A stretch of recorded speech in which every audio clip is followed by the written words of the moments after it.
Army army আমাদের নিরাপত্তার জন্য আসছে, জনগণ আমাদের নিরাপত্তার জন্য আসছে। আর্মি আমাদের মারতে আসে নাই। আমি বারবার বলছি, সেনাবাহিনী আমাদের পক্ষে, সেনাবাহিনী আমাদের মারতে আসে নাই।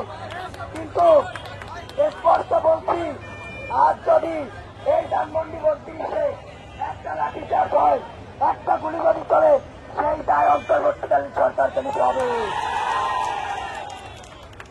আজ যদি ছাত্র জনতার উপর কোন লাঠিচার্জ, টিয়ার গ্যাস কিংবা গুলি চলে, তার জবাব অন্তর্বর্তীকালীন সরকারকে দিতে হবে। আমি এখন সবাইকে অনুরোধ করবো, আপনারা আবার ধানমন্ডি ৩২ দিকে ফিরে যান। হাত জোর করছি, সবাই চলে যান। আর্মিকে সহায়তা করেন, সবাই চলে যান। যারা এখানে আছেন সবাই চলে যান, আর্মিকে আর্মির মতো থাকতে দেন। আমি অনুরোধ করছি ভাই, নিচে যারা আছেন সবাই চলে যান। আর্মি আমাদের পক্ষে, সেনাবাহিনী আমাদের পক্ষে। ভাই আপনারা সরে যান, যারা এখানে আছেন সবাই সরে যান। রাস্তাটা খালি করবেন, আমরা জনদুর্ভোগ সৃষ্টি করব।